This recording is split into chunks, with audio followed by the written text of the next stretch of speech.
Here I am, the top courtesan. Yet I gave everything I had to support a fallen noble lady and a poor scholar. After we died, we all ended up in the underworld. Because of their good deeds, they were reborn into wealthy families. While I was reborn as livestock, to be slaughtered, I refused to accept this judgment. They stood before the mirror of karma and said to me, Clara, selling your body tarnishes your soul. Being reborn as an animal is your just desserts. I was shocked. If you knew all along, why didn't you persuade me to leave this life behind? Guilt flickered in their eyes. That was your choice. How could we interfere with your destiny? We would bear the karmic consequences. Besides, if you weren't a courtesan, how would you support us? Their words struck me like lightning. I couldn't accept this ending. I plunged into the well of past lives. In the agony of my soul burning, only one thought remained. Your path to glory, I will pave it no more. Miss, my parents both died of illness. I'm the only one left. Please, save me. A filthy little hand grabbed the hem of my gossamer silk skirt. I looked at the owner of that hand. Not a shred of pity stirred within me, only cold indifference remained. I yanked my skirt free. Then I ordered the attendant nearby. She's probably dying of some foul disease. Get her out of here, now. Ah, what a nuisance. I am the star of this establishment. Even Madame Rosa has to cater to my every whim. The attendants jump at my command. He viciously kicked Sylvia, her face covered in sores. Who the hell do you think you are? How dare you dirty Miss Clara's skirt? You must have a death wish. Blood trickled from the corner of her mouth. Yet she stubbornly refused to budge. Miss Clara, please, save me. Before he was unjustly dismissed, my late father was a fourth-rank censor. One day, when his name is cleared, I will regain my status as a lady. I will repay you 1,000 times over for saving my life. Sylvia's words drew a cold laugh from me. Her father abused his power as a censor, shooting his mouth off and offending every official in court. He ultimately defied the emperor himself. If the Lord didn't protect a censor's life, he would have wiped out the entire Liu family, and now she's still dreaming of her former glory. How pathetic. The onlookers, hearing Sylvia's plea, all spoke up in her favor. Miss Clara, saving a life is a greater deed than building a pagoda. Miss Liu is truly pitiful. Please, help her. It's not like you're short on cash. Miss Liu is an official's daughter. If you help her, once she's back on her feet, she can buy your freedom. Exactly. You make your money on your back. Spare some to help Miss Liu. Consider it earning some good karma for yourself. I cut them off coldly. Since you're all such saints, why don't you take her in and support her? An official's daughter is easy to keep. Just buy a small cottage for her, get her a fine zither, and stock up on writing supplies. Before I could finish, the loud-mouthed woman cut me off. Oh, please. This isn't a rescue. It's more like bringing home an ancestor to wait on. Clara, you're overreacting. Sylvia has fallen this low. What else can she possibly put on? She should be grateful for a meal. Exactly. A phoenix in the mud is worse than a chicken. As she is, she's not even as good as the girls in the Crimson Lotus. Their harsh words cut like knives. Sylvia's lips trembled. The last trace of color drained from her face. She turned as pale as a ghost. She even forgot to cry. I couldn't stand their hypocritical faces any longer. I turned and went back inside. In this new life, I will never help that ungrateful Sylvia again. In this life, I didn't save Sylvia. I thought our paths would never cross again. To survive, she ended up selling herself into the very place she despised most, the Crimson Lotus. Madame Rosa patted my hand with a calculating smile. Clara, Sylvia is quite beautiful. She's skilled in music, chess, calligraphy, and painting. She has great potential. I'm putting her under your wing for training. Don't let me down. After Madame Rosa left, I looked at Sylvia standing at the door. The sores on her face had been treated, now dressed in clean, fine silk robes. Standing there holding her zither, she showed none of the despair from that day. Only an air of haughtiness remained. Clara, I'm not like you common entertainers. I'm not selling my body. I sell my talents. I only receive refined scholars. You handle the lustful ones. I was amused by her words. Once a girl enters a brothel, who's really any cleaner? Besides, she has no reputation to rely on. She doesn't get to pick and choose her patrons. If I were willing to protect her, with my status as the top courtesan, she could be a lofty artiste. But I'm not willing. Sylvia, I owe you nothing. Helping you is a kindness, not helping is my right. Sylvia's eyes widened. She couldn't believe it. Clara. I'm only staying here temporarily. I'm destined to be an official's wife. If you lend me a hand now, build some good karma, I'll pull you up in the future. Her tone turned contemptuous. Besides, you're already tainted. Helping me is nothing to you. Why refuse? Before she could finish, I slapped her across the face. I'd help any girl in this house, anyone at all, but you. You're not worthy. I stared at her instantly reddened cheek. My voice was ice. Now, get out. Soon, everyone in the brothel knew Sylvia and I were at odds. Although Madame Rosa wanted to cultivate Sylvia, I was ultimately the house's cash cow. After weighing her options, she gave up on making me pave the way for Sylvia. At first, patrons flocked to this aloof, talented beauty. But as time passed, an untouchable beauty loses her appeal. Madame Rosa wouldn't indulge Sylvia. She promptly put Sylvia's name on the board at the Crimson Lotus. Highest bidder wins. Sylvia was in a panic. She came running to me in tears, begging for my help. Clara. I can't rot and die in this filthy hole. If I lose my purity here, my life is over. You have no future left. But my future is bright. Sylvia's voice was urgent. I know you have the softest heart. You can't stand to see a woman suffer. If you just agree to serve my client for me, I swear I'll get you out of this misery one day. With a steady hand, I finished the last stroke of my eyebrow. I set the brush down. Sylvia, that's your own fate to bear. I looked up. My voice was ice cold. You've always looked down on me and treated me like dirt. What makes you think I'd ever help you? Guards, drag her back. Don't you dare touch me with your filthy hands. Sylvia screamed and thrashed about. Clara, you refuse to help me today. You'll live to regret it. I lowered my gaze and smoothed the wrinkles on my sleeve. A faint, cold smile touched my lips. Help you? That would be asking for endless trouble. In my past life, I gave you and that scholar everything I had, only to end up reincarnated as livestock. And now you think your sweet talk can trick me into paving your way? Not a chance. After being sent back to her room, Sylvia put up a fierce fight. She raised hell. She even accidentally cracked a client's head open. Madame Rosa urgently ordered me to calm the client down. Her face was like ice, as she dragged Sylvia away herself. Sylvia thought her little rebellion had worked. Little did she know, what awaited her was a punishment so agonizing. She'd wish she were dead. Who in their right mind would choose to fall? I fought tooth and nail. But after all their relentless torment, they finally broke my spirit. Sylvia reappeared before everyone half a month later. When we met again, she was draped in sheer, gauzy silk, her steps full of grace, her eyes were pure seduction. She glided over to me, her voice laced with poison. Clara. You're the one who ruined me. Just you wait. I'll take your place as the top courtesan. One day, I'll make you kneel and beg for mercy at my feet. I tucked a stray strand of hair behind my ear. Fine, your challenge, I accept. After that haughty young lady was defiled, she threw all caution to the wind. Madame Rosa was very pleased. To drum up excitement for the Crimson Lotus, she arranged a courtesan competition. Sylvia pulled out all the stops, earning thunderous applause. She'd been desperately currying favor with the patrons, all for tonight. Under her confident, triumphant gaze, I leaped into the air, spinning atop the high-hanging red silks. My red dress flowed like a cloud, a fleeting, breathtaking vision, like a fairy descended from the heavens. The entire crowd was instantly enchanted. When the dance ended, the hall erupted in thunderous applause. I whispered to Sylvia, I won. Sylvia never imagined that a talented lady like her would lose to the courtesan she despised most. She felt this knot of frustration in her chest, just couldn't spit it out or swallow it down. She immediately went to Madame Rosa to badmouth me. But Madame Rosa was a shrewd woman. She saw right through her. Not only did Madame Rosa not believe her, she even warned her not to lay a finger on me. After all, when you compare us, I'm the one bringing in more money for the Crimson Lotus. Sylvia threw a fit for days, then suddenly, she went quiet. I knew exactly why. In my last life, around this time, she'd already picked up that starving scholar Julian, off the roadside. Her sudden silence now must mean she sees that down-and-out scholar as her ticket to a better life. She's betting everything she has on him. The scholar does have talent. In my last life, he was head over heels for Sylvia. But in this life, Sylvia's no longer that pure, virtuous maiden. I wonder if the scholar will still marry her. One day, I went to the market to buy cosmetics. I happened to see Sylvia slip into an alley.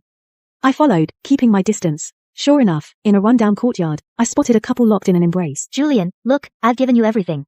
You better not betray me. Sylvia leaned against the scholar's chest, her fingers drawing restless circles. Don't you worry, Sylvia. If it weren't for you, I'd have starved to death on the streets ages ago. The day I top the imperial exams will be the day I make you my wife. Julian's sweet talk flowed easily, but I saw right through him. I could see the disgust and contempt just about to spill over in his eyes. Scholars, they can be the cruelest. What a fool Sylvia is. Having seen enough fickle men in the brothel, she still falls for a man's sweet talk. To keep that extravagant and prideful scholar afloat, she had no choice. Just like me in my past life, she's repeating my mistakes. Degrading herself, scrambling for every coin. Soon enough, her body gave out. She came to me again. Clara. You're the top courtesan. You must have saved up a fortune over the years. I need it now. It's urgent. Lend me some to get by. I'll pay you back double in the future. Sylvia. You've got some nerve. We're at each other's throats, and you still have the gall to ask me for money. My mockery made Sylvia's face turn pale, then livid. Quite the show. She dug her nails deep into her palms, her voice trembling. Clara. If you'll just lend me the money, I'll take any beating, any insult, anything you dish out. Ha! For Julian's sake, Sylvia is really ready to toss away the dignity and pride she holds so dear. Too bad. Even if she drops dead right in front of me this time, I won't feel a shred of pity for her. Not a chance. Don't let the door hit you on the way out. Once Sylvia was gone, I took a wooden box from the hidden compartment. I opened it. Inside were all the banknotes and jewelry I'd been saving for years. Truth is, I'd made enough to buy my freedom ages ago. But Madame Rosa won't let me go. I must rely on that person's influence. Counting the days, that person should be showing up any day now. I must seize this opportunity. 3 days later, a group of officers barged in. I shot up from the bed, my clothes in disarray. Miss Clara, have you seen a wounded man? Officer Wright, leading them, scanned the room with a sharp gaze, but deliberately lowered his voice. He's a regular of mine. Didn't want to startle me. Rubbing my eyes, I shook my head, looking confused. Officer, I haven't seen anyone. If you're not convinced, feel free to search the place. His eyes lingered on my exposed, smooth shoulder, and he swallowed hard, his desire obvious. Sorry about this. He sounded a bit nervous. We'll be careful. We won't hurt you. The officers searched every nook and cranny but found nothing. They left, looking pretty annoyed. Only when their footsteps faded down the hall did my pounding heart finally calm down. The man under the covers was fading fast. I quickly fed him the only miracle pill I had. This pill was given to me by a famous doctor, a patron trying to win my favor. Now it was coming in handy. With a loud bang, the door was forced open. Seeing Officer Wright return, I broke out in a cold sweat. Sylvia stood at the front pointing at me with a smug look. Officers. Clara lied to you. The man you're looking for is hidden under her covers. I swear on my life. I gripped the covers tight, shaking my head frantically. Officer, I didn't do it. I looked like a scared little rabbit, enough to make anyone feel sorry for me. Sylvia, afraid Officer Wright might waver, rushed over and started tearing at my covers. You bitch. How dare you hide a criminal? You're so dead. I cried out in pain as I hit the headboard. Sylvia managed to yank the covers to the floor. She was about to boast to Officer Wright, but froze when she saw the empty bed. How can it be empty? No. She must have hidden him somewhere else. Sylvia tore through the room like a madwoman. I looked everywhere. Not a single person, not even a living soul. I was left standing there in my thin nightgown, tears streaming down helplessly. Sylvia, listen, I know you're still bitter about losing the courtesan competition to me, but that doesn't give you the right to slander me like this. With this stunt you're pulling, aren't you making it look like the Crimson Lotus is harboring a criminal? At my words, Madame Rosa's face instantly darkened. She slapped Sylvia across the face, again and again. You little tramp. Trying to get me killed. I'll skin you alive.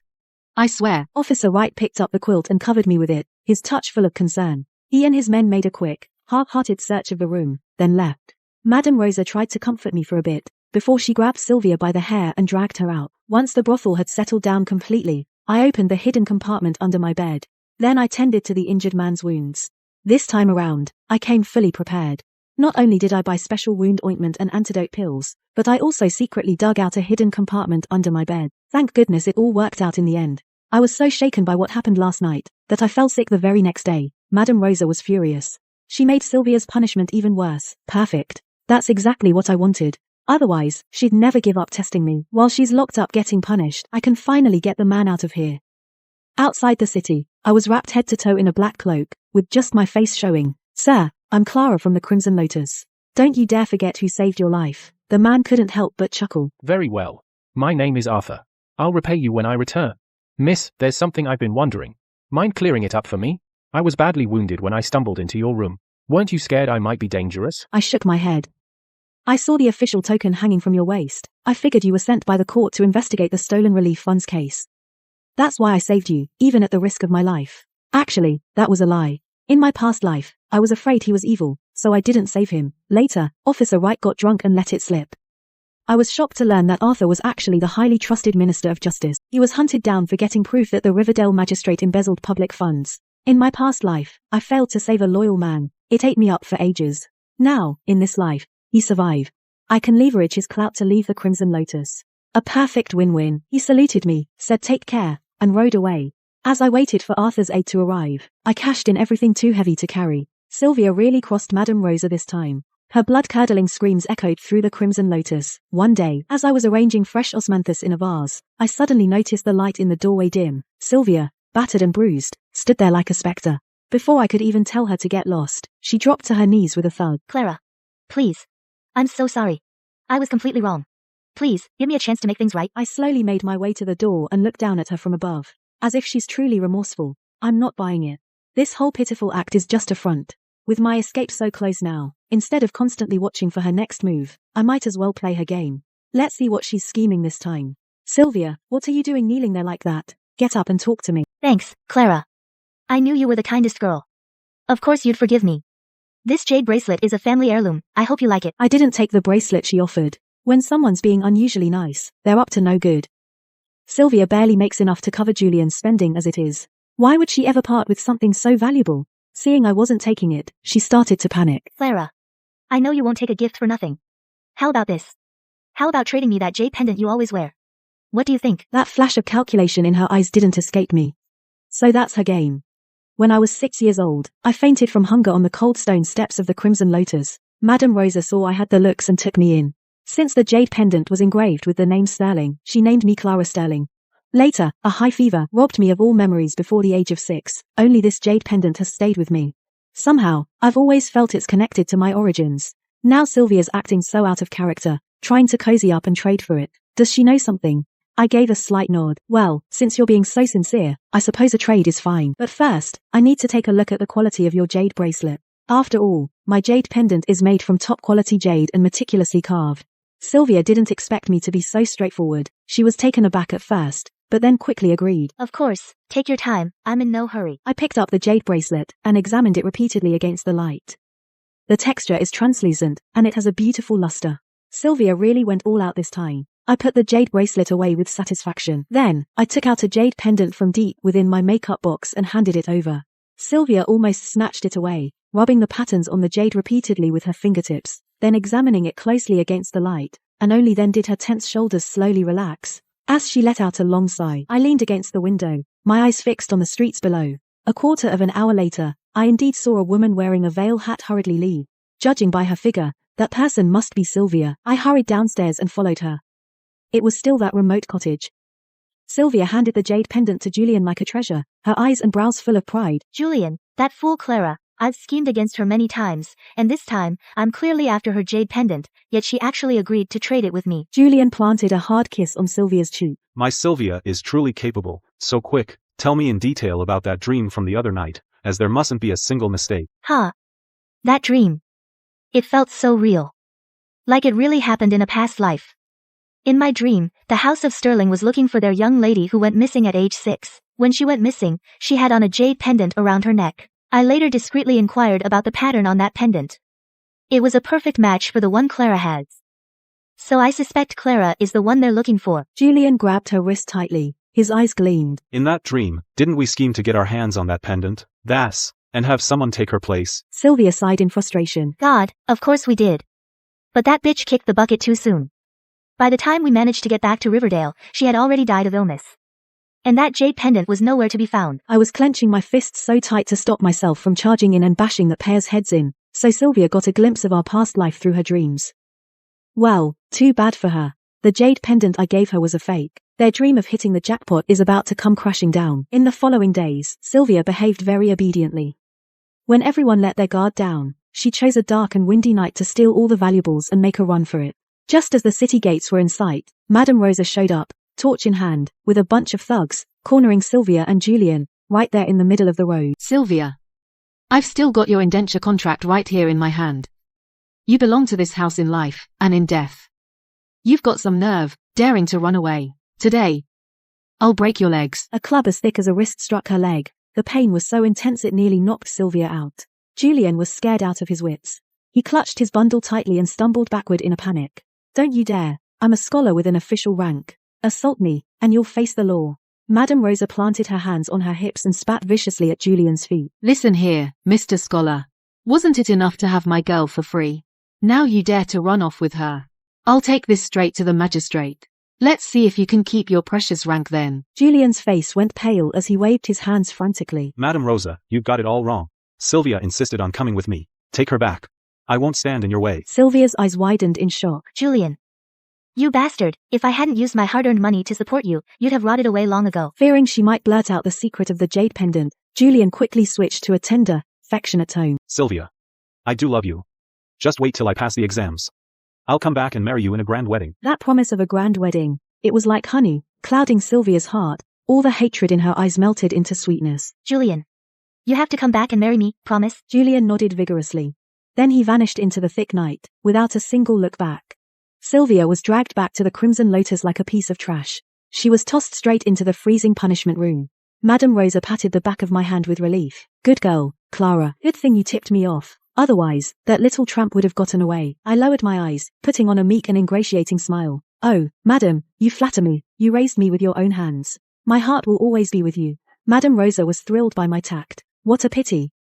She won't be smiling for much longer. Very soon, I'll fly free from this gilded cage that devours people.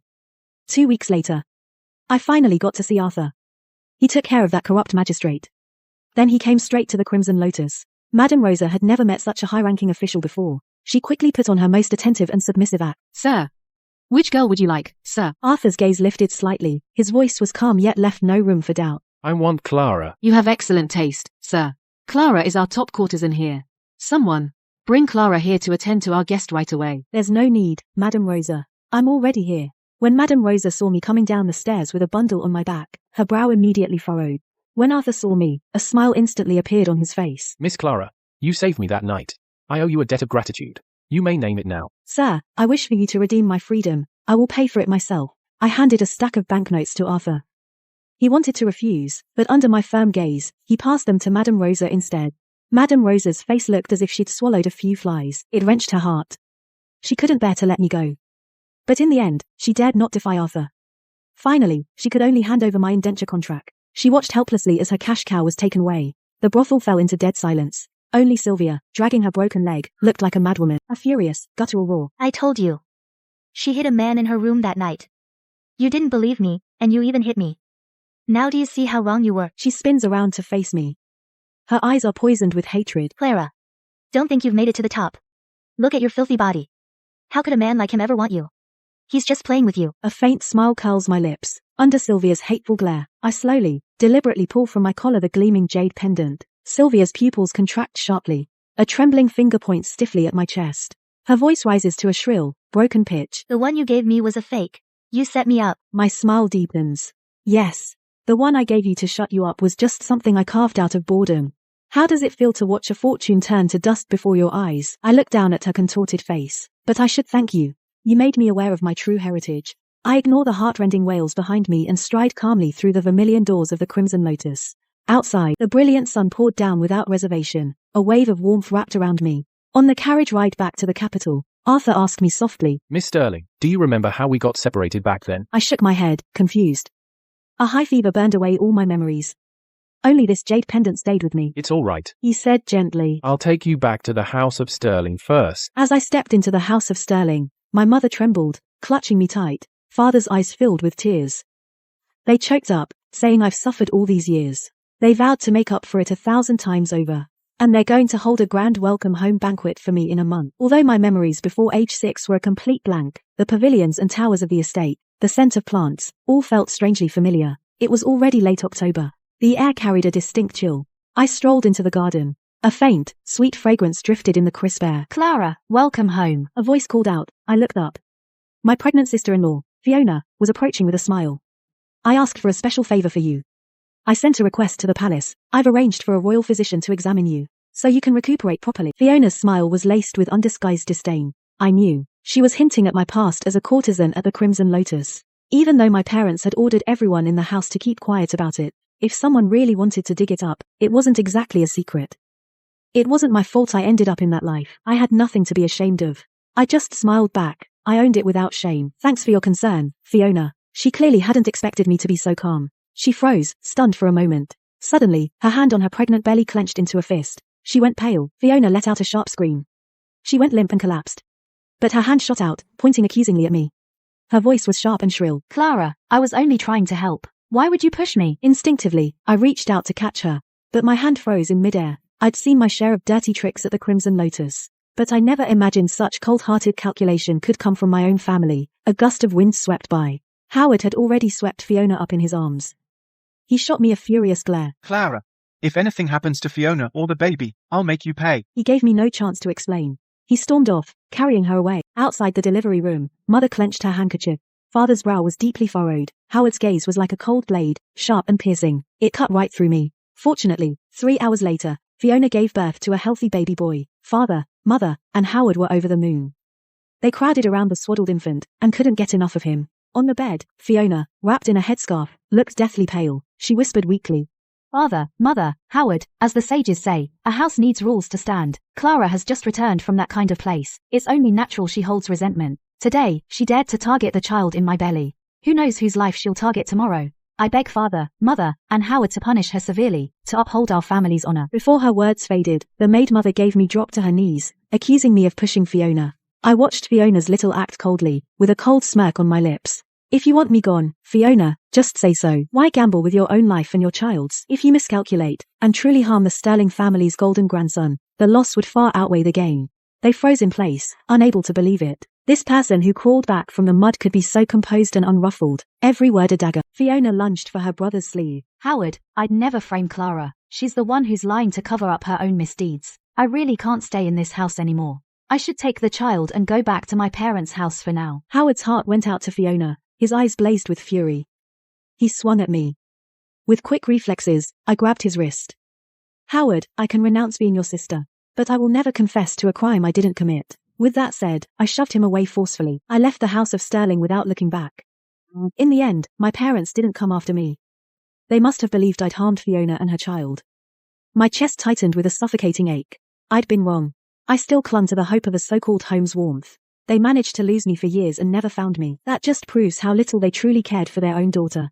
The capital was bustling, yet there was no place to call my own. Hurried footsteps approached from behind. Miss Sterling. Arthur's voice held a hint of concealed concern. Are you in some kind of trouble? That simple question was like a warm current that shattered the tough shell I'd built around myself. Sir, my voice came out hoarse, laced with a vulnerability I hadn't even realized was there. Could you help me find a quiet cottage? I have the money. I instinctively reached for the banknotes in my sleeve.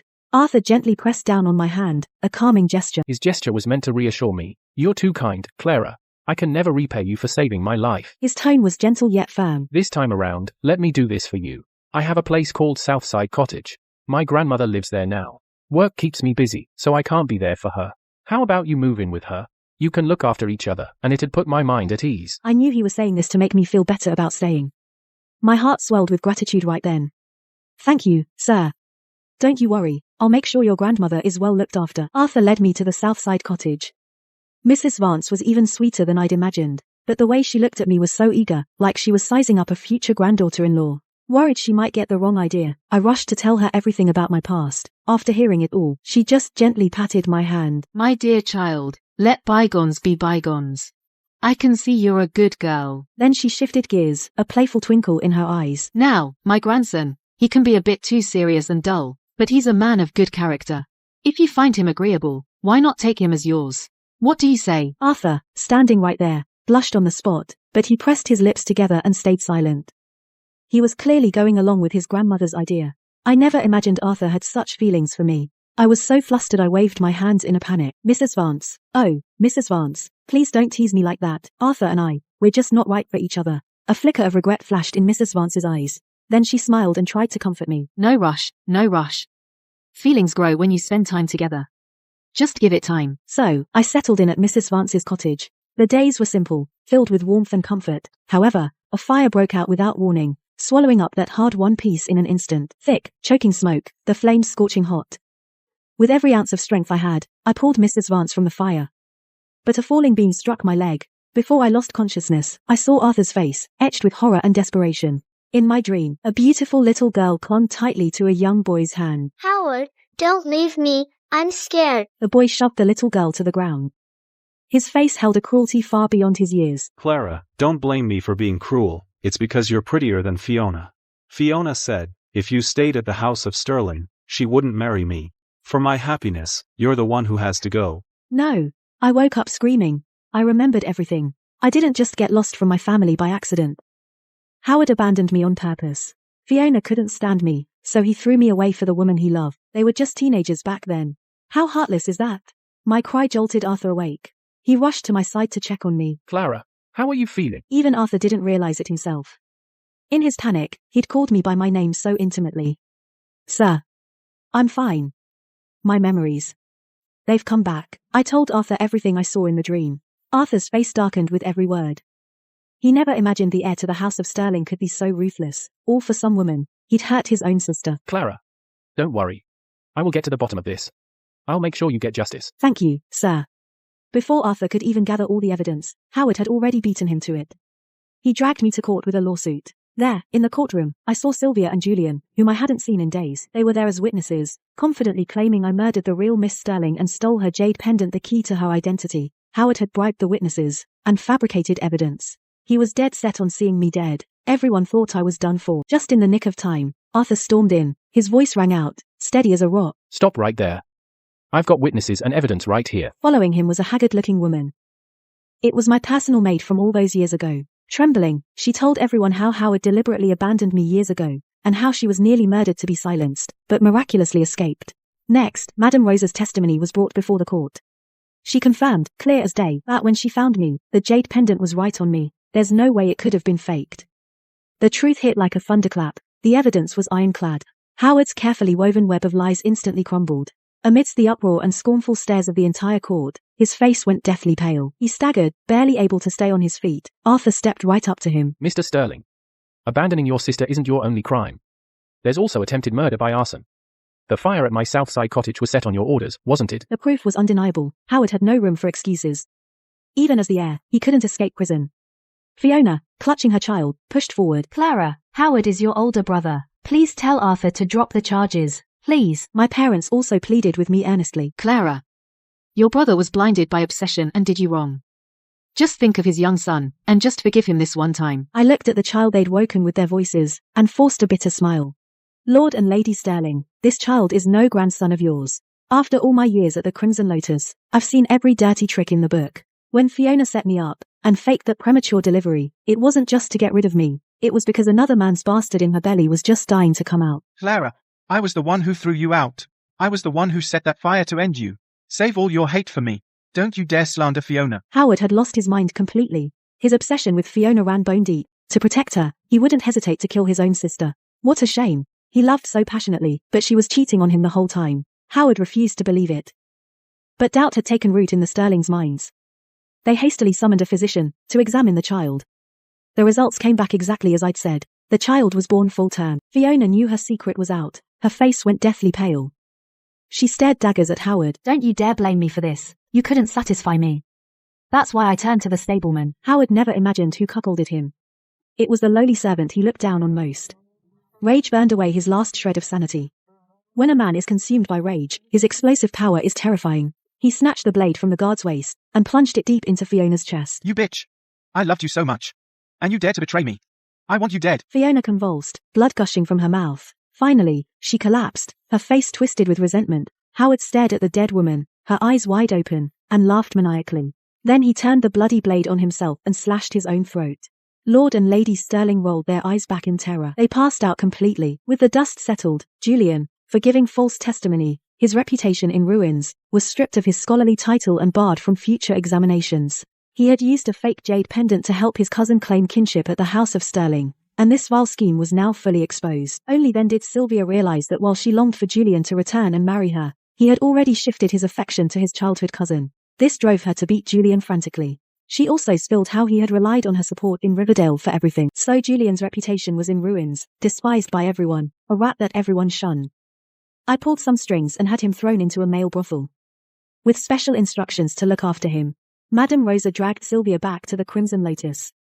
This time, she'll rot and die there for sure. Sylvia and Julian used to say that those who sell their bodies would become beasts in their next life. Now it's their turn to find out. Soon, word came that they both contracted a foul disease, and were living a nightmare. I've settled the score from my past life and stopped paying them any mind. The Sterlings were crushed by this, and fell deathly ill. As the only heir, I officially took over the House of Sterling, and to prevent the family line from ending, they begged me to take in a live-in husband, but I've given up on them completely. But the wealth and status that belong to me I won't say no to.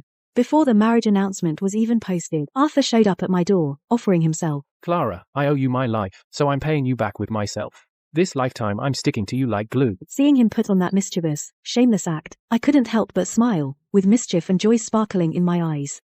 All right then, I'll allow it.